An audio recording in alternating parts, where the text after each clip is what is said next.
вечер, уште една епизода на Се за децата, подкастот кој што еве ќе кажам денеска е јубилеарна бројка, односно 10-та епизода од емитувањето на по ова сезона, ќе кажам, се надеваме дека ќе имаме уште многу сезони, ќе имаме уште многу интересни гости.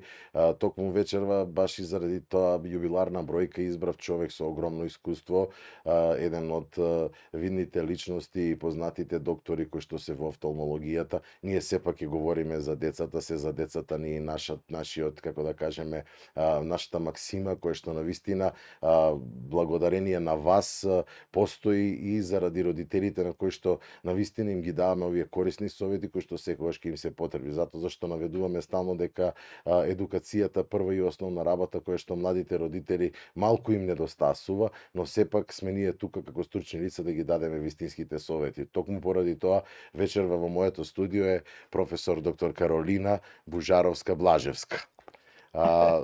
Ми е задоволство што ве гледам наспроти мене. Како сте, професорка? Добро вечер, благодарам за поканата. Се чувствувам многу убаво, бидејќи одавна, реално речено, не сум била на медиум, а имаме што да кажам секогаш за дечињата, има многу работи кои што и мене со офталмологијата ме врзуваат и драго ми е што сум тука. Баш ми е драго што токму се сложиме на тема да говориме се за децата, токму оние проблеми кои што родителите се најзасегнати. Знаеме дека видот е првата и основна работа која што секој се радува да го има, а од друга страна тоа ни е, како да кажем, еден сензорен момент кој што од најмалата возраст првиот контакт кој се види својата мајка е нешто најубаво. Кажете ми нешто накратко, кога почнува вашиот контакт со офталмологијата и зашто токму офталмологијата? Бидејќи ќе кажам, мојот татко беше офталмолог, професор исто научната клиника, веројатно растев со медицината и ја сакав многу. Некаде од пето оделение ја знаев дека ќе бидам лекар, дури знаев дека ќе бидам офталмолог, што ете за среќа се оствари. Офталмологијата е една прекрасна медицинска гранка која што го враќа најсветото на човекот, а тоа е видот, што во текот на моите 35 години стаж на очната клиника го видов со своји очи. Имаше луѓе кои што велеа подобро да ми фали рака или нога само да гледам. Значи, окото е првиот контакт со мајката, првиот контакт со виделината и со светот и е навистина нешто свето. Јас накратко сакам да им малку кажеме и да ги воведеме малку во историјатот на офталмологијата. Јас знам дека одавнина се пишува дека постоела офталмологијата многу години наназад, тоа отприлика околу 4 милениуми. Дали е тоа навистина точно? Навистина е точно, постојат податоци и слики дури за тоа дека едно од најчестите заболувања катарактата, што тогаш доведувало до слепило, и дури во еден музеј во Германија го видов инструментот со кој сте правеле прототип на тој инструмент со некакво шило со кое што леќата била брутално буткана во окото за да може да се тргне од пред виделото на човекот и така тие прогледувале. Тоа е уште од времето на Хипократ и пред него. Со текот на годините, некаде во 17-тиот век, после откривањето на офталмоскопот, кој што го измислил Хајне, и тука има една интересна анегдота, од кога го конструирал оној апарат кој што офталмологот го држи во раката, сега е веќе тоа е директен офталмоскоп и се приближува на пациентот, го конструирал и го дал на неговите млади лекари да работат со него и тие веројатно сакајќи да му се додворат ги прашувал гледате ли нешто. Тие веројатно уште не гледале, но велеле гледаме. После некој им рекол гледајте, ќе видите. Значи едно е да гледаш, а друго е да го видиш очниот нерв и макулата. Од тогаш почнува еден технички развој, да речам, што денеска може да се каже дека на годишно ниво се зголемува техничката помош на офталмолозите во работата. Значи до ласери, до модернизирано што ласерот еве тоа сега. Некогаш и јас сум изненадена од тоа што све може да замисли човечкиот ум, како може све да се направи. Голем дел од апаратите се променија дури за мојот животен век. Нешто што порано било гломазен, комплициран апарат заменува една мала лупа од 50 диоптри. да не зборуваме за ласерите и другите апарати. Так, на самиот старт сакав да направиме една поделба по возрасти, што и нормално ќе ни биде и потребно за да им објасниме на нашите гледачи. Ќе кажам кои се најчести офталмолошки заболувања токму од бебешката возраст, еве да кажеме. Па токму тоа ме поттикна и еве и да учествувам во твојот подкаст. Има една сериозен проблем на младите мајки посебно, а и на татковци. Тоа е многу често се појавува кај новороденчината веднаш после раѓање, така наречениот дакриоциститис неонаторум. Ако ви кажам дека можеби 10 до 15 пати ми се јавуваат пријатели, роднини, пациенти све, од кога ќе се роди бебето, за да исплашено ме прашаат што да прават, дека едното око солзи повеќе од другото и дека на тоа исто око се создаваат горулки. И тоа особено е, да речеме, алармантно, што тоа се случува првите 7 дена после раѓањето. Бидејќи очните каналчиња се и така милиметарски големи, кај дечињата се случува да еден од нив е помалку развиен и тој се развива според некои истражувања до крај на првата година во животот. Така да ти први 4 недели многу е често и дакриоцитис неонаторум, и бидејќи мајките се плашат за тоа што може да биде, најчесто треба да им се објасни, понекогаш ако го видат тоа и патронажните сестри го кажуваат, дека треба да прават масажа на окото во внатрешниот предел и да ја отворат малку со притисок таа така наречена Хаснерова валвула, која што се отвара природно, физиолошки третата недела. Така, Значи, во колку тоа каналче и покрај тоа солзи малце повеќе, еве ќе кажам, мојот син до 9-тиот месец од возраста имаше зголемено солзење на едното око. Проблемите што ги прави тоа солзење е што знае да се појави почесто конјуктивит и да биде третиран со капки. Точно. Првиот месец после раѓање не се препорачуваат антибиотски капки, и покрај тоа што тоа може да има и некаква блага бактериска инфекција, најчесто чистење со физиолошки раствор и ако веќе се појави погуст жолт секрет, тогаш се даваат и капки антибиотски. Токму денеска баш беше тоа прашањето, бидејќи јас како дежурен педијатар на педиатрискиот пункт во Битпазар се среќавам многу со доенчиња кои што ги носат родителите и токму овие проблеми ги има. И првиот момент е дали да се даде антибиотски капки или да се пере окото со вештачки солзи или со физиолошки раствор, како се каже. Јас секој пат препорачувам првично да се проба тоа што вие го напоменавте, тоа да биде нов за родителите. Во зависност од интензитетот на капките, еве за ова за мајките кои го слушаат ова, значи ќе го слушаат да забележат во зависност од интензитетот на капките. Ако е тоа само погуста солза, може да се оди со масажа и со физиолошки раствор. Во колку стануваат жолти и веќе засушени горулки, тогаш треба да се оди со антибиотски капки. Една работа овде ќе напоменам, мислев после да ги кажуваме кои се некои митови во офталмологата, што е вистина. Постоело едно верување порано дека во таков случај било пожелно да се стисне од мајчиното млеко во окото. Значи во денешно време таа работа е исклучена, освен во некое забито село кај што нема капки и антибиотици. Зашто? Бидејќи и природното млеко од мајката содржи протеини кои што не секогаш може да бидат, кои што често може да бидат и самите алергени. Малку е нелогично, меѓутоа мајчиното млеко влегува во устата на бебето во една стерилна средина со вакуум. Самото негово излегување надвор од мајката и капење во окото веќе представува некој тип на алерген. И мислам дека во развиените земји такво нешто не се спомнува, а во денешно време ќе ги чуеме сигурно бабите се уште го спомнуваат. Јас сум против тоа, бидејќи медицинската грижа и нега е далеку подобра од тоа што некогаш било кога се наоѓале со дај што даш. Баш ми е мило зашто ова го слушам, бидејќи навистина контактот со секаков вид на пациенти или секаков тип на пациенти кои што пристигнуваат од секаков да кажеме сталеж и така натаму. Не велам дека во село каде што нема што друго да се стави го. Навистина имаме секакви верувања и бабини деветини веќе ги наречен, така да ти ги користат, тоа се митови и навистина сакав еве вечер токму кога станува збор за окото да го продискутирам, бидејќи сум го слушнал тоа Да. и навистина го прават. Ја не можам да кажам дека го прават. да. И ќе кажат еве после ова малку се исчисти подобри. окото, се подобри и така натаму.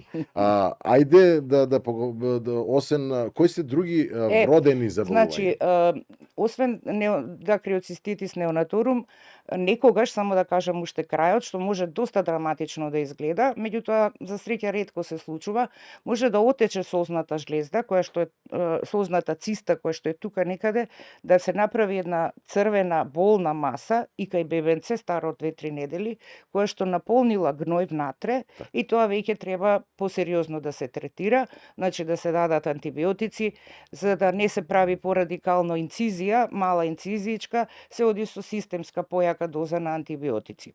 Исто така да докажам за ова, ако не се отвори созниот канал до првата година и остане таа профузно созење, се користи сондажа, така наречена, тоа е со тапа игла, се пробива тоа каналче, овој канал внатре во окото, тоа е релативно безболно, меѓутоа кај мало дете е малце комплицирано.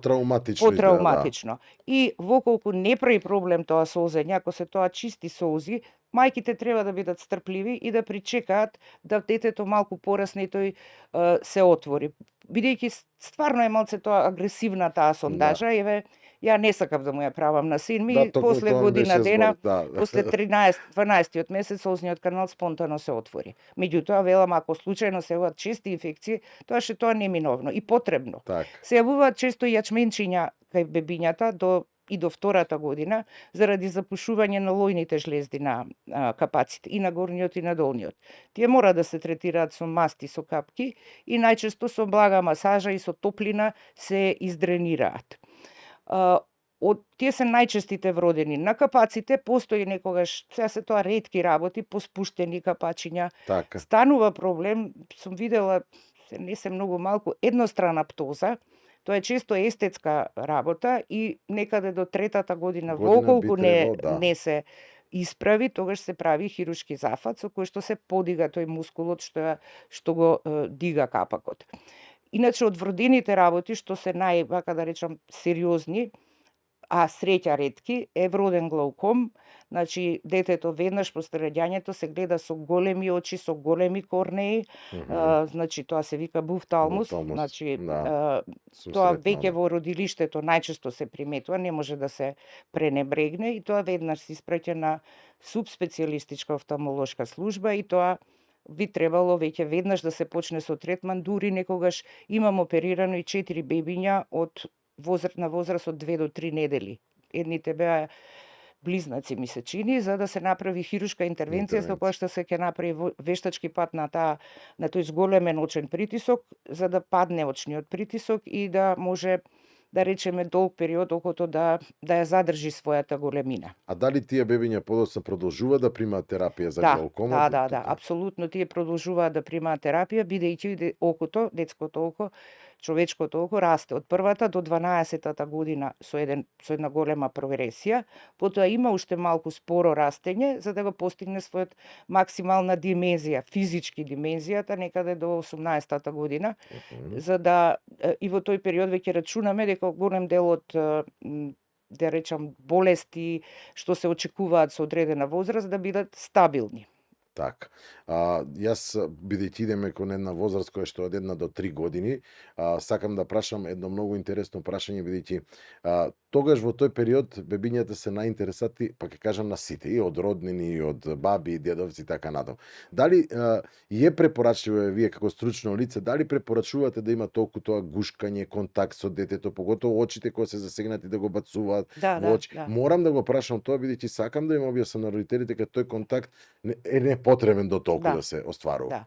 Јас се сложувам дека дефинитивно дури има оној, ќе го кажев, но еве тука е прав момент да одговорам, конјуктивитис вирусниот конјуктивитис е најчесто го добиваат во градинка, е многу отпорен на терапија, значи едностране, по тоа треба да го забележат родителите дома, дека го фаќа такво едно жар црвено око со многу интензивно созење, па и болка.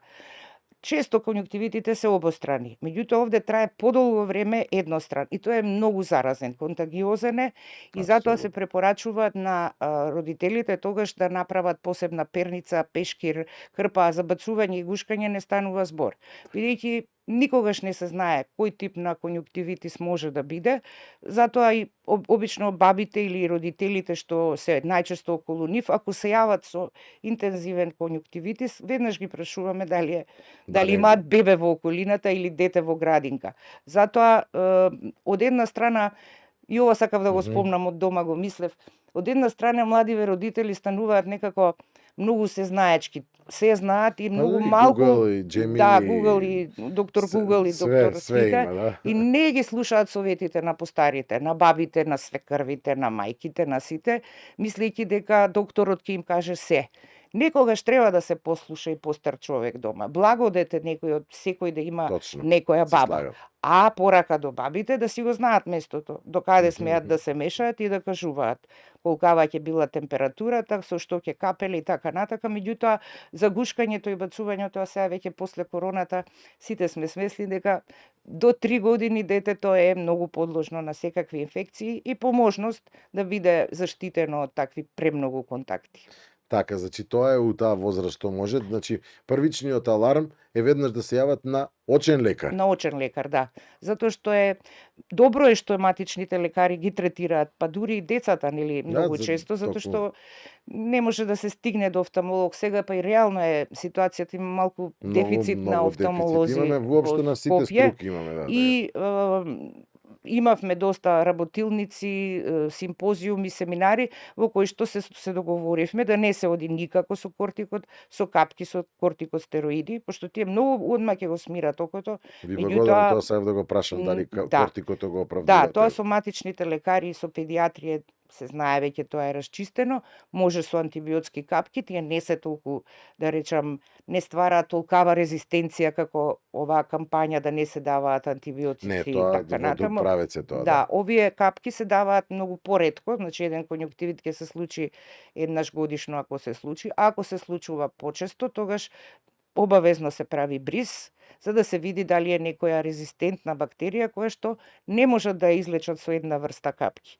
Така да и кај децата се прави таа, да речем, бриз за да се открие антибиограма, и антибиограм секако, и антибиограм секако. Тоа е многу потребно за да навистина целно го дадеме тој антибиотик што навистина ќе го даде дејството, Детето е тешко за аплицирање терапија. Капките не се даваат, не ги примаат со задоволство. За таблети и сируп може ќе се излажат, ама за капките битка да се бие да се стават и затоа треба да биде што по-промптно, што по-точно лекувањето. Сакав да продолжам и за вродените болести после глаукомот, да не ми излета мислата. И втората е, што не е толку ретка, вродена катаракта. Значи, конгениталната катаракта порано се сметало дека ја причинува контактот на бремената жена со рубеола. Меѓутоа, денеска и многу други причини може да доведат до тоа дека така ние учевме, дека многу ретко бремената жена е во контакт со рубеола или нема прележано рубеола без да знае.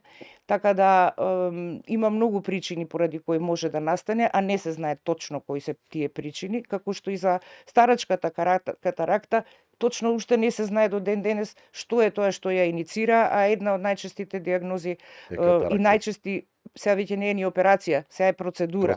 Затоа што е многу честа и се очекува дека не знам која година беше 30 некоја, целото човештво ќе добие некоја катаракта. Значи од сонце, од работа и од се. Така да и кај деца се оди со тоа. Добро е што ако е еднострана, сега со терапијата, со операциите, со факоемулсификација, со вградување на леќа, таа може веднаш да се оперира по раѓањето.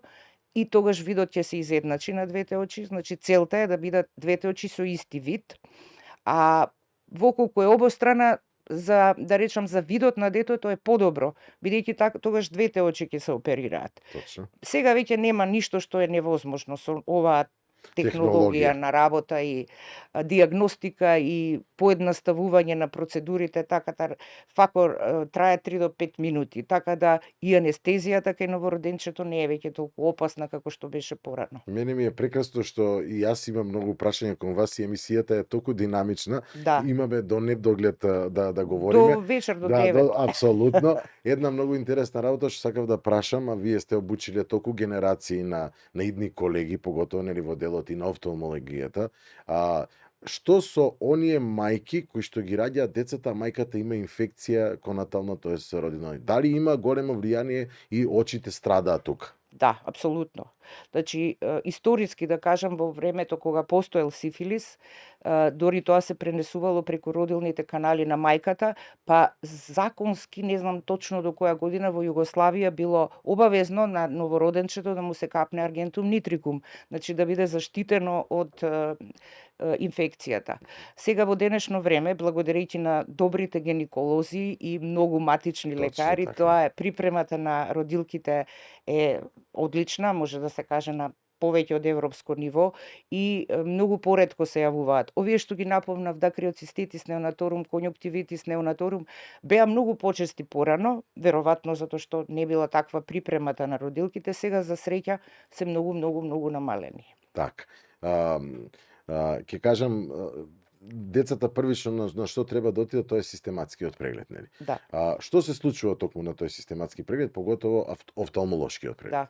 Значи имаше еден период, за жал да кажам, кога беше занемарен тој прв систематски преглед што во бившата држава мислам дека беше обавезен некаде на 4 години. Така.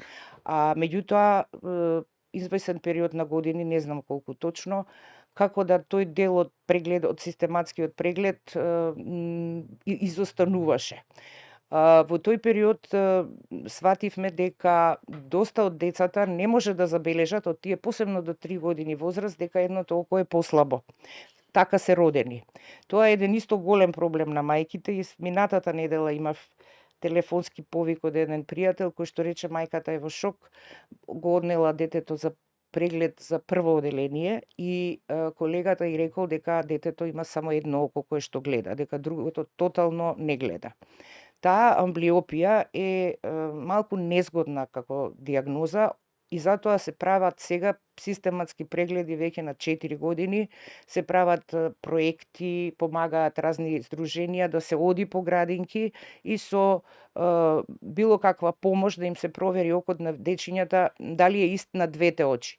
Проблемот на таа амблиопија, слепо око практично би било, е што не може да се поврати видот. Значи може да се поврати до одреден степен и тоа зависи од типот на амблиопија, меѓутоа ако навреме се открие на помала возраст и ако се прават разни стимули во смисла вежби, затварање на тоа на здравото око за да се мачи болното око, окото кое што не гледа, му се даде соодветна диоптрија и со тоа се натера детето да гледа.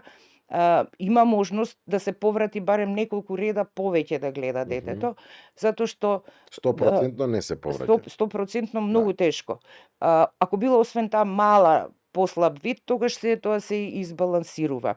Лошо е што во тој период постојат некакви, да речам, несоодветни пристапи на некои лекари дека постои некакво магично лекување во Русија со стимулација, со некакви зрачења, па дури и биоенергија, кој што за жал јас во тој момент им викам на родителите подобро да тие средства ги искористите да му овозможите на детето повеќе витамини, подобра исхрана, подобар спорт, подобро све за да расте нормално, без никаков хендикеп, бидејќи тоа другото око гледа. И јас така и ги тешам мајките. Значи има дури, да не решам сега, пилоти, ама професии кои што никогаш никој не знаел дека не гледаат на тоа око, бидејќи од надвор ништо не се познава, а другото око е комплетно здраво. И затоа тие лажни надежи некогаш ги дезивуираа и ги трошат непотребно средствата, а надежта последна умира и родителите се Токму подложни. тука, откако го спомнавме и ова како вистински реална проблематика која што навистина треба да се препознае од систематските преди, ќе кажам модерново време, зборевме дека напредна многу и технологијата и така натаму. Што со екраните? Децата сега што се екранизирани имаат голем проблем со очи. Кажете ми, професорке, што се предизвикува таа светлина и што се случува кај деца? Да, на почетокот кога се појавија компјутерите, пошто еве сведок Да. сум и на тоа. Тоа сакам да кажам дека навистина ние тогаш буквално утврдивме и како стручни лица за да правилно ги насочиме дека има некој проблем. Децата не е само созење на очите и проблематиката од аспект дека еве крве ми се очите од екранот и така натаму. Видот, приметивме дека тоа дете кој ќе го му зададеш задача да прочита нешто и тоа не гледа или ете. Така. Значи има неколку работи овде што се интересни. Прво дека компјутерот на почетокот имаше екрани кои што немаа соодветна заштита, потоа сватија и производителите и Точно, родителите дека треба да постои некоја заштита од светлината. Фала Богу, тоа се е надминато. Постојат и заштитни очила, постојат Сега и веќе заштитни да. екрани, затоа веќе не станува збор. Во однос на времето кое што се поминува на компјутер, сите родители знаат и покрај тоа што ги оставаат децата да се играат од 1 година, и помали од И 1 помали, година, еве, да, тоа го гледам и во амбулатите да. му држи Екран да се гледаат пред него цртани за да гледа филмови, да. цртан филм, за да не плачете, тоа да Така, кажем. светлината, видете, има една, да речеме, има и позитивен ефект, затоа што побрзо се развива видот, бидејќи гледа слики, гледа движење, многу Добро. повеќе отколку што во една соба ако седи гледа. Добро. Значи тоа на почеток кога се оформува јасниот вид е добро и да гледа такви движења, меѓутоа не Динамични. толку блиску, секако и не толку саати. Бидејќи од лани 24 е востановена дијагноза Computer Vision синдром, ЦВС, Да, кој што веќе се учи, во книги постои дека компјутерот дава проблеми на видот, освен сувите очи кај возрастните и трепкање и така натаму, кај децата може да доведе до појава на диоптрија и до потенцирање на веќе постоечката диоптрија. Значи, сега ќе го спомнам она што некојаш на мајките не им се допаѓа, мит е дека ќе ги расипе очите. Значи, некои научни сознанија велат дека ако окото е здраво и нема предиспозиција нити за миопија, нити за хиперметропија, компјутерот не може да го расипе видот. Меѓутоа, бидејќи кај тие дечиња до 3 години тоа е многу фрагилна работа и никогаш не се знае во кој правец ќе отиде, се препорачува времето барем поминато на тоа да биде минимално што може. Така. И кога го Има и препораки за тоа. Да, и кога веќе го користат, ако не може другчие да се справат, што не би требало со едно Добро. мало дете да не се справат, да биде тоа со паузи, да не трае долго. Зашто? Затоа што гледањето во екран заборава да трепне. Тоа што заборава да трепне, други проблеми на окцето му Да, прави или на влажноста, окото да, понатаму. Инаку тука ќе спомнам една студија апропо ова да го расипе видот. Една година студенти на 4-та година на медицина, кога има офталмологија, на почетокот ги прегледав да видам колку гледаат и кој од нив има носи наочари, ајде да речеме едноставно, и како ќе бидат тие на крајот на годината. Бидејќи нели медицината е многу тежок факултет Да, и и од многу мода се носат ночи. да, сега има и така, и поделено е. Да.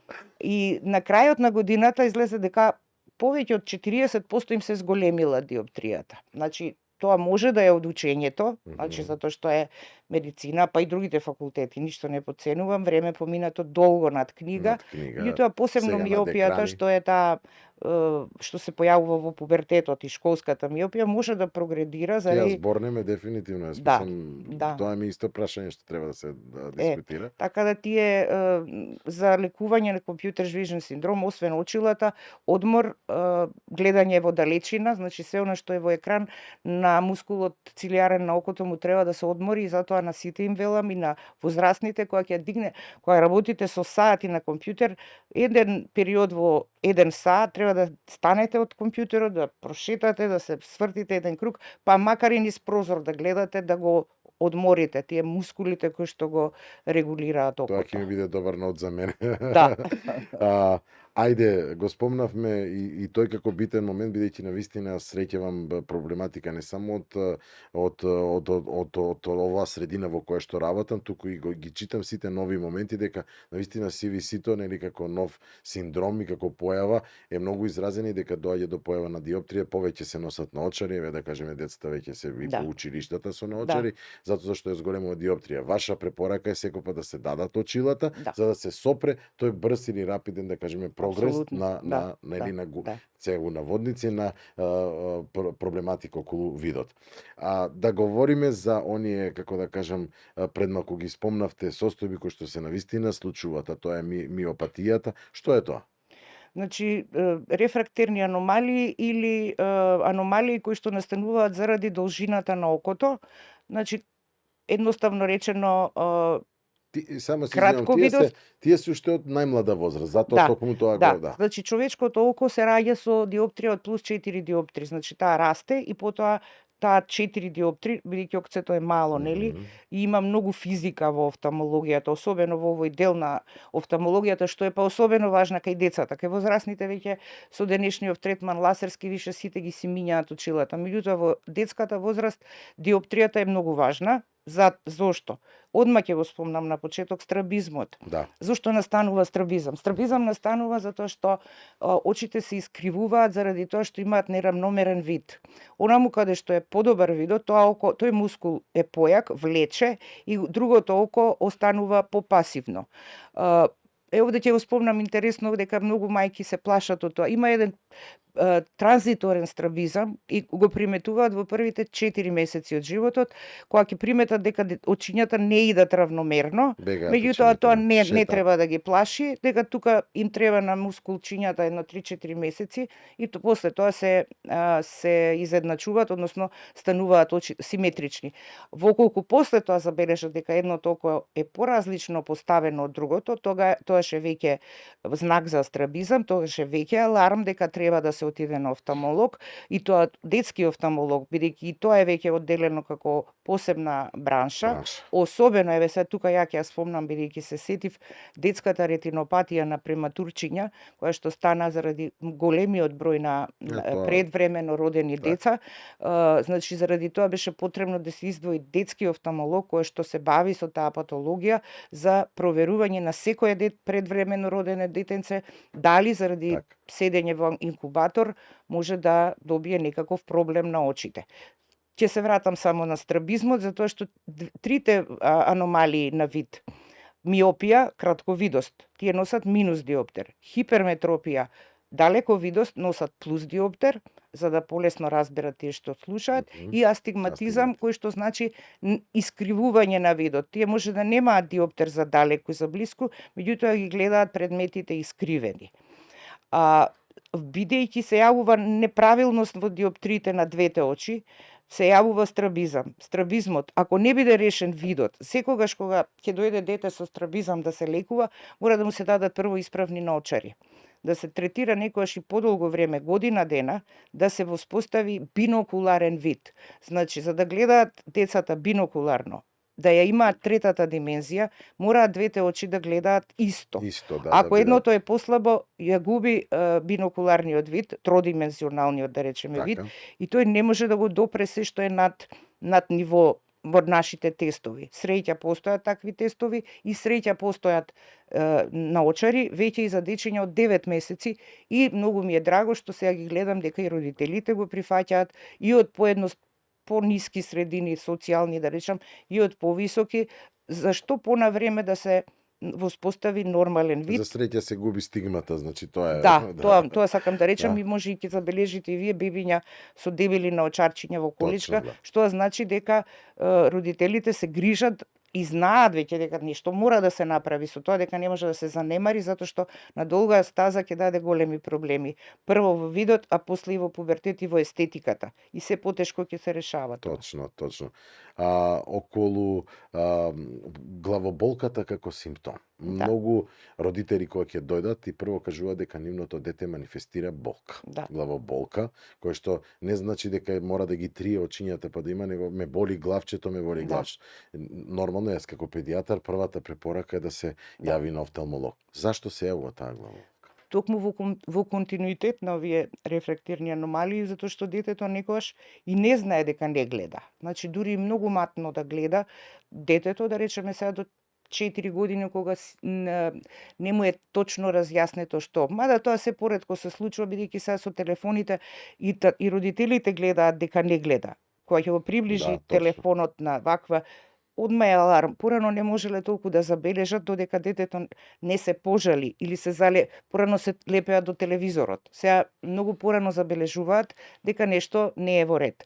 Ако приметат дека при тоа се жали и на главоболка, значи дека некој проблем со видот има. Тој може да е и минорен, значи може да е 0,5 диоптри да треба да стави очила, а меѓутоа тој го чувствува како главоболка како и тоа напор некој. како напор кој што треба да им покаже аларм, значи да не помислуваат на разни тешки диагнози, меѓутоа дека може да биде само едноставно да се коригира диоптријата со наочари за блиску, за далеку и ако има астигматизам, се тука ќе го спомнам да не ми изумам после, искривувањето на окото дава една диагноза која што преска не ја повторивме, кератоконус.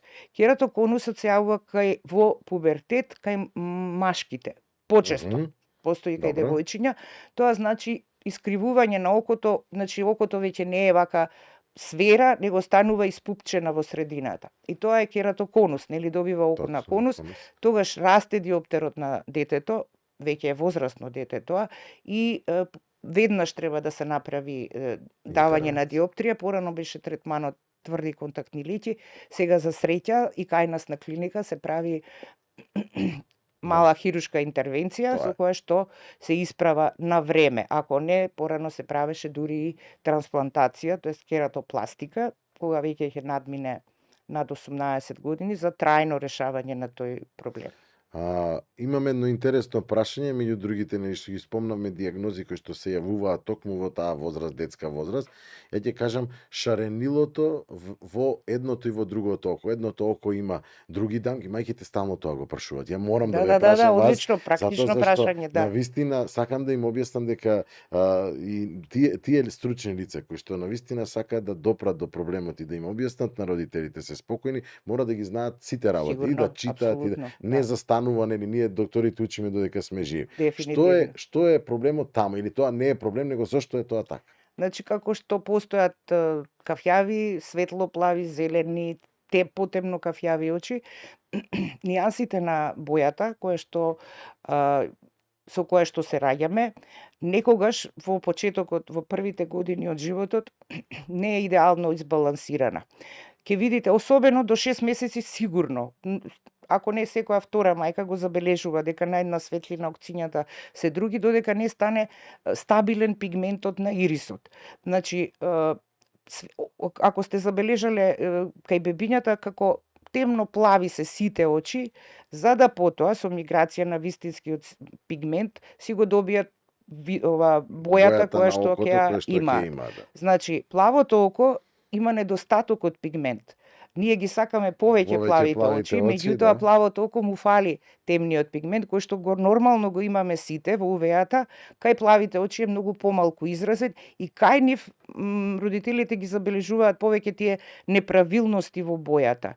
Само има еден синдром кој што Дейвид Боуи го имаше, различни, едното око кафјаво, едното зелено, ако такво нешто се примати, тоа е малце офталмолошки проблем, тоаш више треба да се консултира Затоа сакав да прашам. Меѓутоа таа е така подраматична е таа разлика, буквално едното око кафјаво, едното е зелено, кај повеќе возрастни луѓе сум го видела, така наречен Фуксов синдром.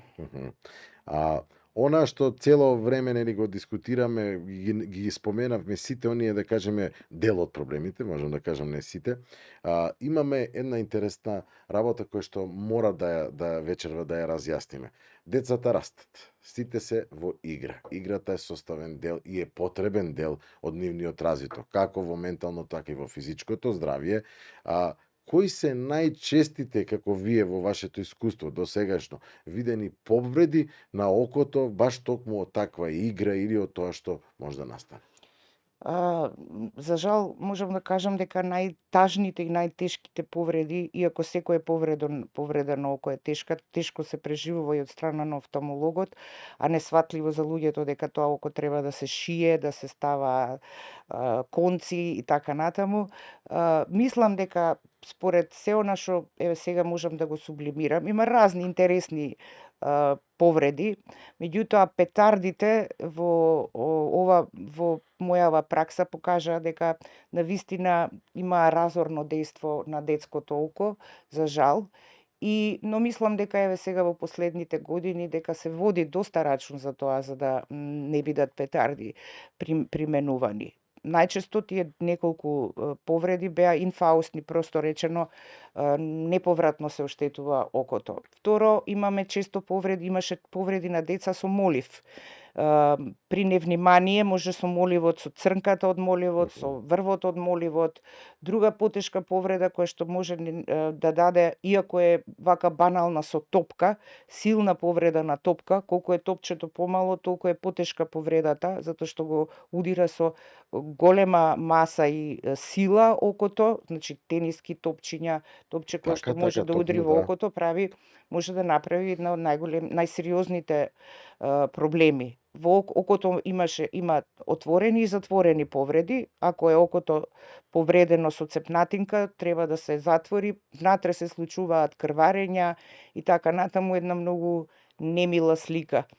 Сега да им дадеме еден совет во летото, што се случуваат чести повреди, тие знаеа и ноќе да доаѓаат, песок во окото ако влезе, и тоа е нормално, рефлексно, тоа се прави со миење со вода, меѓутоа често пати и покрај тоа детето е цела ноќ со болки, солзат окото, може да се под горниот капак да навлезе неколку зрнца од ситен песок, тоа да направи ерозија на окото, која што е една доста болна состојба. Тогаш е пожелно навистина, освен интензивно миење на окото, и секогаш им препорачувам миете ги очите со силно отворање на окото, не само како да го мијат лицето, него силно да ги отворат очите, за да може да влезе и под капаците водата. Значи под еден млаз да се перат, затоа што внатре останува песок кој што не го гледаме со голо око, ние го гледаме на микроскоп кога ќе дојде да го вадиме, меѓутоа на детето му прави една голема травма и болка. Многу, да, болката, чешањето, сабежот што се јавува. Дали тука помагаат одредени, да кажеме, капки, масти, креми, така натаму? Аде капките кои што ги пијат дечињата се еден од најпријатните за окото, кои што како маслена капка која што го епителизира корнејата многу брзо. Корнејата и сама ќе се епителизира и да не се дадат капките, има неверојатна моќ на регенерација, се разбира зависи од димензијата на огреботината.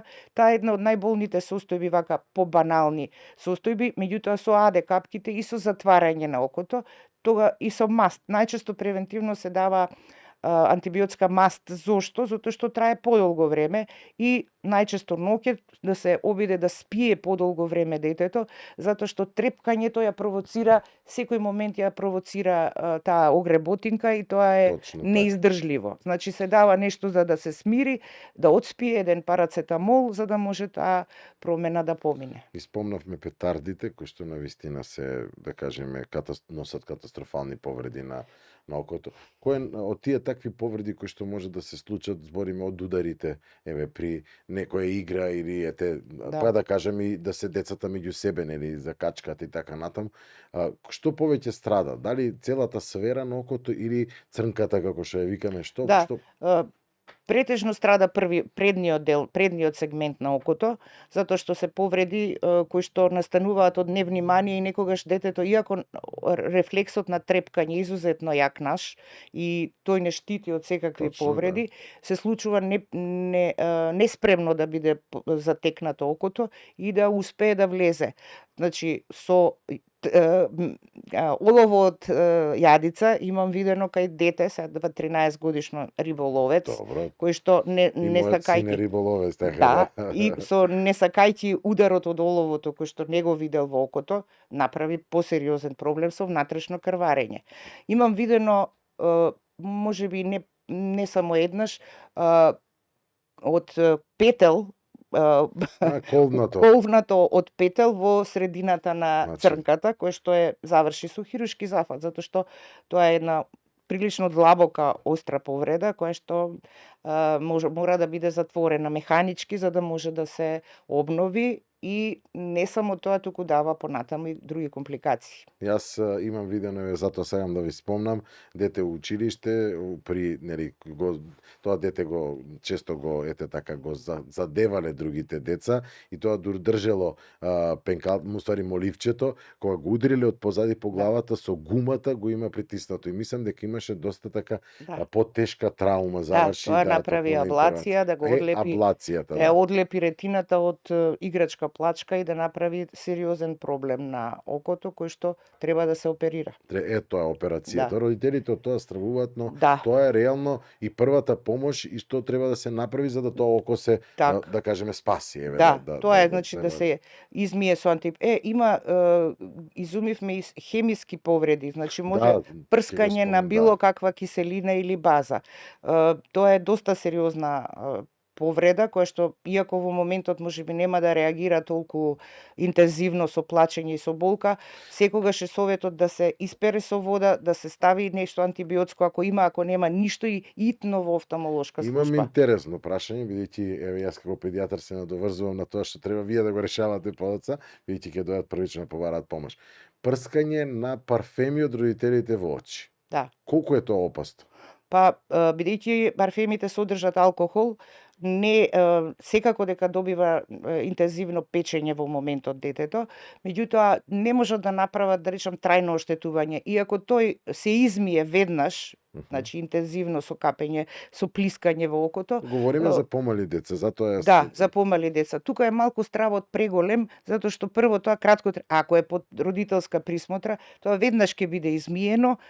Пожелно е да се стават, ако има дома некои антибиотски капки, затоа што не може ништо друго да направи, за разлика од базата и киселината.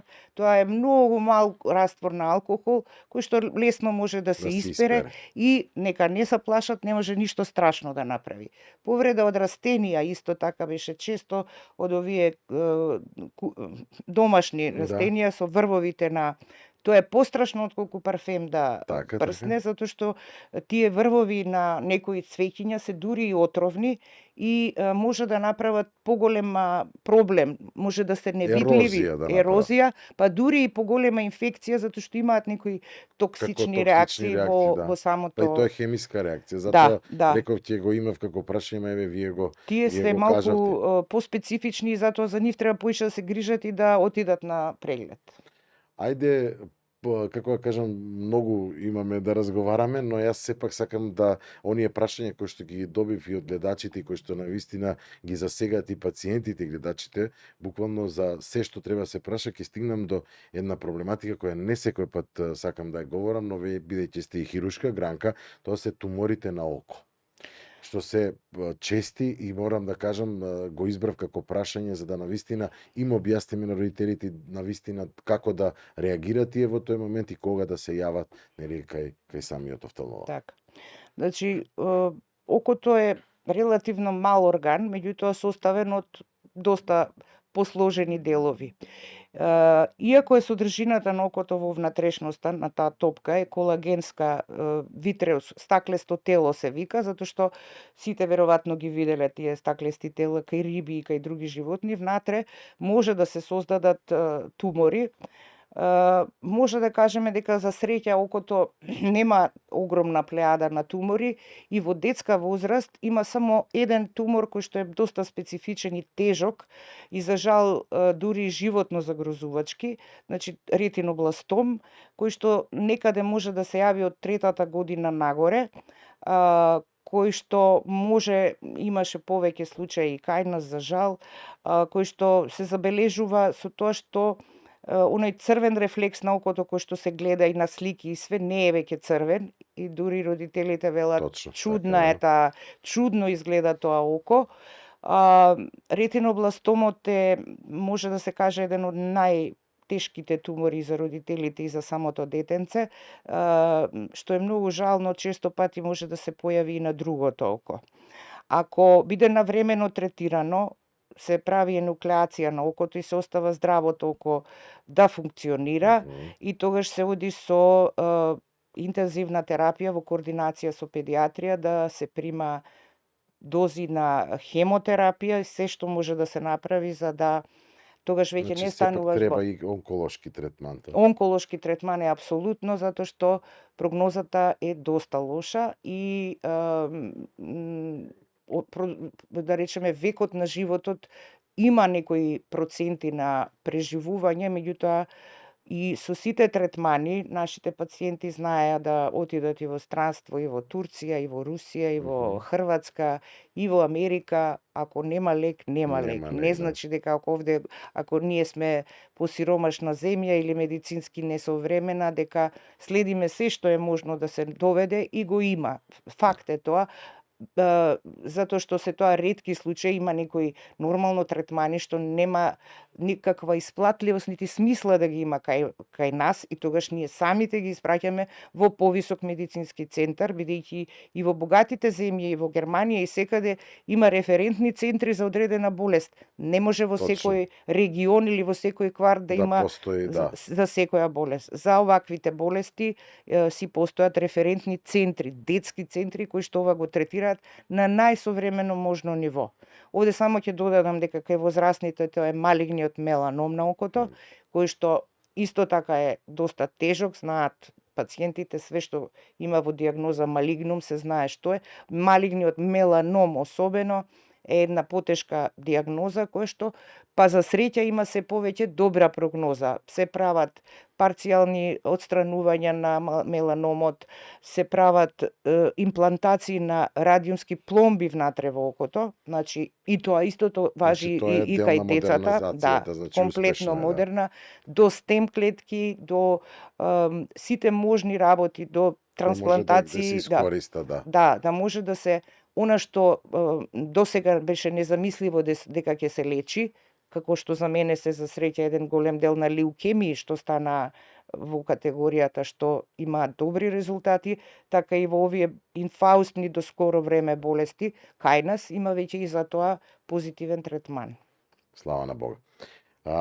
Ајде стигаме до еден многу убав период кој што на сите не е интересен, тоа е сега, децата се распуштија, доаѓа летото, сите се среќни, па дури ние родителите нема да седиме да учиме со нив, пошто и сите ние ги поминуваме како беше, како нашите родители, така и ние. Сакам да дадете како искусен доктор, како професор, совети до родителите токму во овој период, поготово во летото, што препорачувате, како да се заштитат очињата, што да се дава кај децата, ќе ја спомнеме, ќе ве замолам да ја спомнете и суплементацијата, колку е таа важна и потребна и пред малку у самиот старт на нашиот разговор рековте дека препорачувате на родителите да купуваат одредена суплементација и витамини да даваат на своите деца, се за здравието на окото на тоа детенце. Да кажам прво дека очилата за сонце, прво се тие како една најважна заштитна бариера, што некогаш биле повеќе мода или повеќе желба, да речеме, на младите, стануваат како едно терапија практично на детските очи, затоа што едни од најчестите заболувања кои што немаат идеално решение во моментов, за катарактата има решение, се смета дека се озонските дупки. Во принцип, радиацијата, зрачењето од сонцето станува опасно и штетно. И бидејќи не знаеме тоа каде и кога ќе се појави, сончевите очила ги препорачувам од 2 години до 90 години. И многу ми е драго што почесто гледам на улица возрастни баби и дедовци со црни наочари на 80 години.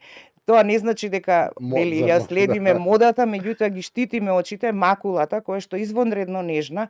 Во макулата таа се вика центарот на видот, нели таму недостасуваат 11 слоја од ретината, која што има 12 слоја, само во еден слој паѓа сончевиот зрак. Таа е толку нежна што затоа се појави тој драстично голем број на дегенерации на макула, кои што за жал водеа до ослепување и стана толку масовна. Јас кога се вработив, гледавме дегенерација на макула, ама сега имаше дневно по 5-6 дегенерации, кои што до пред 10 години можевме само да сочувствуваме и да им велиме тоа е пиете витамини. Тоа е. Сега веќе има друга анти-ВГФ терапија што се вбризгува директно во окото, но да се фокусираме на дечињата. Значи, сончеви очила. Бојата на очилата нема никоја врска со заштитата, него она што пишува анти-УВ да биде што поголем процент. Не мора да биде да биде професорка? Па 300-400 би било 300-400 идеално. препорачено, Не мора да да. бидат ни фирма. Значи тоа веќе за Да, тоа другите, веќе за готово. големиве деца ќе важи, за малите деца има сега и во оптиките, среќа веќе сите имаат снабдено очила кои што ќе имаат добра анти-УВ заштита, а најважно е се да му одговара на очињата да биде целото око Едно заштитено. време порано, нели, сега веќе не се случува тоа, гледам дека дури и таму веќе се усоврши, нели, кога изработка имаше одредена диоптрија, сега веќе тоа Да. го нема кај тие паси, да. Да, значи нема никаков диоптер, тие што се со нула, а дечињата што носат очила во за диоптер тие без разлика на све и со ластик им ги врзуваат за да ги носат точно. да без прекин и врз нив може да се стави сончеви очила. Сега да не се претерува нормално, али во големиот дел на денот од 11 до 4 идеално би било да се Кога е заштити. најголемо УВ зрачењето? Кога е Тоа и најголемото како UV совет зрачење. стално го Да. давам и за бебињата и за малите деца, не изложувајте ги бидејќи на вистина УВ зрачењето стана Да. голем проблем, светски проблем кој што засега не само окото еве како денеска Да. што говориме во денешната емисија, туку кожата, мозокот и така натаму сите органи орган нели зборам апсолутно дека УВ зрачењето ги допринесува сите негативни ефекти кои што може да се јава и брзо се јавува. Тоа е многу интересно и забележливо. Второ, уште нешто да кажам, најчесто нели на водени површини престојуваат децата, езера, море, плавата боја на водата и одбивањето на сонцето од морската шир дава многу често и јака фотоалергија на очите на децата. Значи од никаква причина тие стануваат интензивно црвени и затоа уште еднаш ќе кажеме да бидат заштитени со сончеви зраци, со сончеви очила. Да. Се тоа не може ностоп да биде кога влагаат у вода, Да, нормално да. дека ќе бидат и затоа е пожелно да имаат АД капки, значи со себе, Маслените капки. масни капки кои што може да се користат исто како една заштита навечер, како што го мачкаме телото со фактори за окото, тоа е една заштита.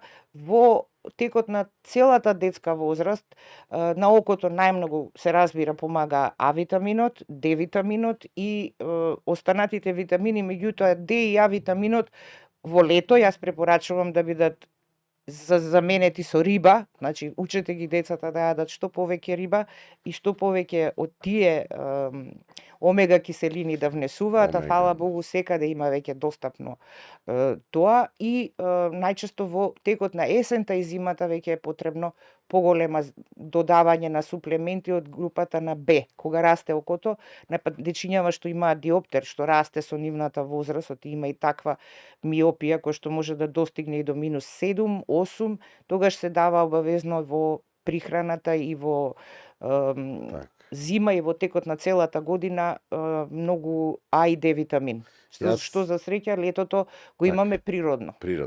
Јас растев во една генерација, да кажам, на ушко, долгоушко, каде постојано беше со морково. Дали морково те препорачливо и нашиве деца да го јадат? И токму што содржи морковот за толку да имаме добар вид? Бета-каротинот го има многу во морковот и тоа е многу здрав, не е случајно тоа направен како што беше Попај со спанаќот за железото. Во сите овие суплементи што ги даваат за заштита на макулата во подоцна возраст има големи дози на бета-каротин кој што помага во создавањето на пигментот. Од која пигментот. возраст се препорачува да се внесува суплементација кај децата? Па од 4 години нагоре би требало да биде обавезна таа суплементација затоа што сите витамини без разлика од тогаш почнуваат поактивно, значи одат во градинка веќе сега и на 6 години тргнуваат и во училиште, окото интензивно да паралелно, како што окото паралелно интензивно расте и напорот на окото, затоа што учат, читаат, минуваат подолго време над книгата со светлички екрани и затоа треба да му се помага со суплементи за да подобро гледа. Так. Мислам дека имаме да говориме што рековте до наутро. Да. Вие сте се уште активен лекар, активен офталмолог. Постојано ве бараат и така натаму. Каде сте сега во моментот и каде може да ве најдат пациентите за прва помош да се укаже? За децата прашувам се моментално. Значи, работам на моје задоволство во поликлиниката Офталмос, која што се наоѓа веднаш до италијанската амбасада. Опремена е со добра апаратура со која што може да се извршат добри прегледи па и за деца и со операциона сала каде што се прават и хируршки зафати. Интересно е што лекарите, поготово лекарите кои што навистина сакаат да помогнат, тоа стално го кажувам и сум го оставил како еден епитет и во моето делување, бидејќи моите родители беа медицинска бранша, кои што работеа постојано со пациентите, исто и вие, така и вашите родители. Да кажете ми, ова ќе го прашам ван сите моменти како совет или како нешто. До кога може еден добар лекар да трае? Неколку пати сум размислувала за тоа, бидејќи во младоста, да признам, викав ја никогаш нема да престанам да работам, затоа што навистина многу си ја сакам работата и професијата и велев и пак да се родам, пак ова ќе работам. Меѓутоа, од друга страна, гледајќи дека сепак човечкиот ум старее, мислам дека не би требало да биде над 80 години како што некогаш се случува и како што некогаш има притисоци, за да може да се толку долго време работи, затоа што веќе над 60 години ментално сигурно дека луѓето се зависи кој колку нели се труди и го чува својот памет, меѓутоа физички рефлексите,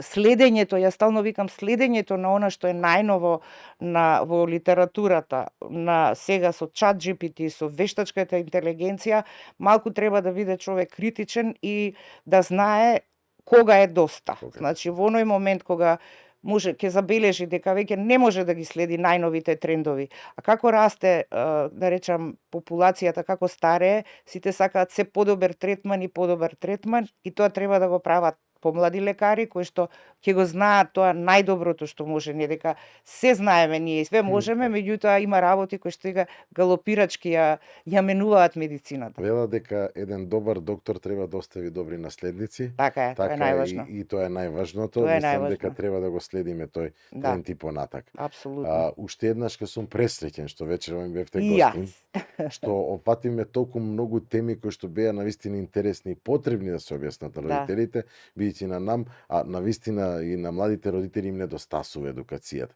Оној контакт кој што вие го рековте дека лекарот не секој пат може да обрне внимание, но е потребно, затоа викам дека тука е улогата на добриот доктор задолжителна да покрај сето тоа обрне малку внимание на родителите за да им ги укаже овие помош, бидејќи тие навистина имаат потреба од тоа. Ви благодарам на вечерашната емисија. Благодарам и што сум дел од 10-тото јубиларно издание. Уште еднашка го гледате задоволството во мене што вечерва имав таква прекрасна 10-та емисија, јубилерна емисија на подкастот Се за децата.